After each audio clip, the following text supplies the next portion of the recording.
Good morning. आज हम लोग पढ़ेंगे रॉलेट सत्याग्रह और ये वही चैप्टर है नेशनलिज्म इन इंडिया। ठीक है। और रॉलेट सत्याग्रह, रॉलेट के बारे में आपको पता ही है। लास्ट वीडियोस में हमने बताया था कि 2 साल बिना ट्रायल के किसी को अरेस्ट कर लेना है, शक के बुनियाद पे अरेस्ट भी करना है तो उसे पता नहीं चलेगा क्यों अरेस्ट किया गया है, और 2 साल बिना कोर्ट में हाजिरी दिए हुए भी उसे रखा जा सकता है।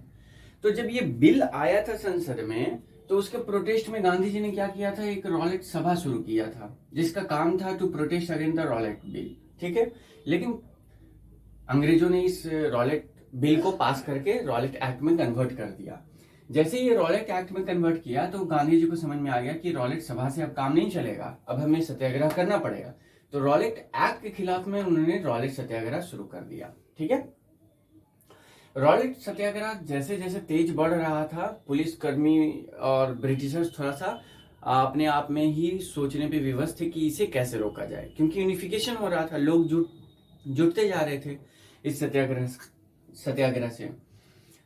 तो कहीं कहीं कुछ कुछ होता जा रहा था। दिल्ली में, मुंबई में, इधर उधर बड़े बड़े शहरों में, बेसिकली गंगा से जो जुड़े हुए शहर थे वहां पे ज्यादा इसका प्रभाव देखने को मिला। उसी बीच क्या होता है कि अप्रैल 10 तारीख को अमृतसर में पुलिस ने एक पीसफुल प्रोसेशन, एक मार्च जा रहा है, उस पर पुलिस फायर कर देता है, गोली चला देता है।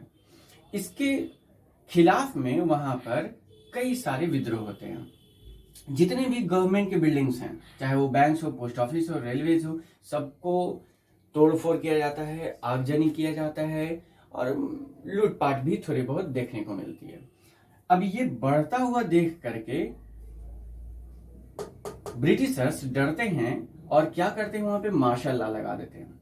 मार्शल लॉ लगाने का मतलब है कि आर्मी को सिविलियन एरिया में उतार देना। अब कंट्रोल जो है आर्मी के हाथ में है, पुलिस नहीं करेगी, आर्मी करेगी। तो आर्मी में क्या हुआ कि वहां पे एक जनरल था जिसका नाम जनरली बहुत फेमस हुआ, जनरल डायर।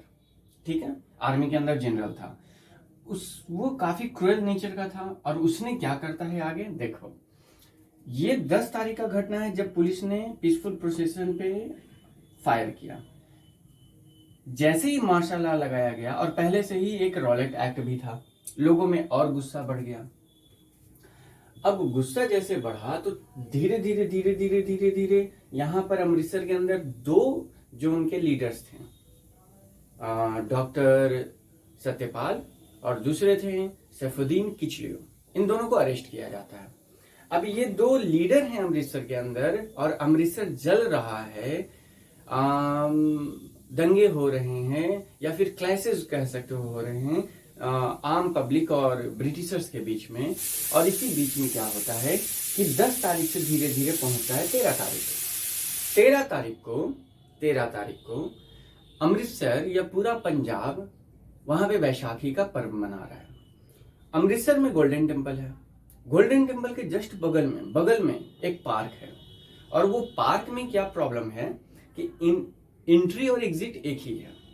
और एंट्री और एग्जिट जैसे ही आप एक 9 फीट के लंबे चौड़े गलियारे से अंदर घुसते हो, बड़ा सा पार्क है और पार्क के चारों तरफ ऊंची ऊंची दीवार है 10-15 फीट के, जिसपे आसानी से कोई इंसान पार नहीं कर सकता, भाग नहीं सकता है। अब उसी बीच क्या होता है, बैसाखी के फेस्टिवल में, फेयर में, people gather in close park of Amritsar. Some came to attend Baisakhi fair, some came to protest. लोगों को ये बताने के लिए कि हमारे यहाँ क्या हो रहा है, क्या गलत किया जा रहा है ब्रिटिशर्स के द्वारा। बीइंग फ्रॉम आउट स्टेशन, ज्यादातर लोग अमृतसर के नहीं थे, गांव के थे, रिमोट एरिया के थे, जिनको ये नहीं पता था कि अमृतसर के अंदर मार्शल लॉ लगा दिया गया है बाय जनरल डायर। अब ये खबर पहुंच जाती है जनरल डायर के पास कि उस पार्क के अंदर कुछ प्रोटेस्टर प्रोटेस्ट कर रहे हैं। अब आर्मी का ये बंदा था, घुसैल था, क्रूएल था।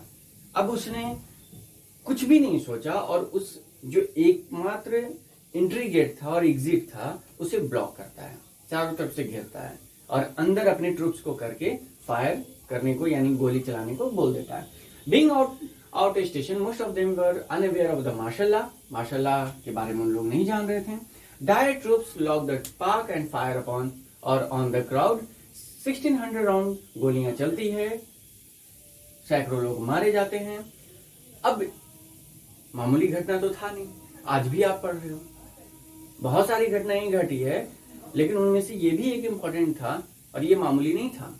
अब इस पर क्या होता है, reaction by the Indian, protest होना शुरू होता है, स्ट्राइक होना शुरू होता है, classes mostly in the big cities. Big cities कहने का मतलब भारत के बड़े बड़े शहरों में, कि ये गलत हुआ। ज्यादातर लोग नादान थे, उन्हें पता भी नहीं था कि मार्शल लॉ थे, आप कैसे ऐसे कर सकते हो। अब चूंकि प्रोटेस्ट हो रहा है, स्ट्राइक हो रहा है, क्लासेस हो रहे हैं, जहां भी पुलिस फोर्स मिल रहा है, लोग मिल करके उनसे भी निपटने का तरीका निकाल रहे हैं। और इसी बीच में ब्रिटिशर्स एक ब्रूटल रिप्रेशन प्रोसेस चलाती है कि हमें इन सत्याग्रही को, इन प्रोटेस्टर्स को, रिवोल्यूशनरी को किसी तरह से दबाना है और शांति स्थापित करना है। और इसके लिए उन्होंने क्या किया, to rub Satyagrahi and protester were forced, जहां कहीं भी मिलते थे नाक रगड़ करके पार करो ग्राउंड से, जमीन पर रेंग करके मेरे सामने से क्रॉस करो अगर I am from British police department, do सलाम टू ऑल साहिब, अगर आप रिवॉल्यूशनरी हो, if you are a revolutionary, तो आपको पुलिस से रिलेटेड या जितने भी साहब जो बड़े तबके के लोग होते थे ब्रिटिशर्स में, उन सब को सलाम करना होगा। कुछ गांव वालों पे बमबारी भी किया गया।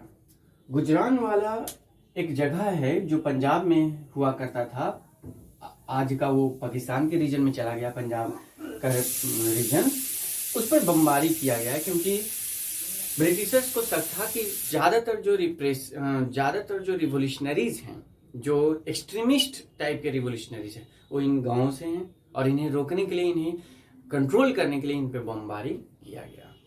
ठीक है, तो आपका आज कंटेंट जो खत्म हुआ है वो रॉलेट एक्ट प्रीवियस जो आपका वीडियो था वहां से शुरू करते हुए हमने आज जालियांवाला बाग मसाक खत्म कर दिया है। ठीक है, ओके, थैंक यू।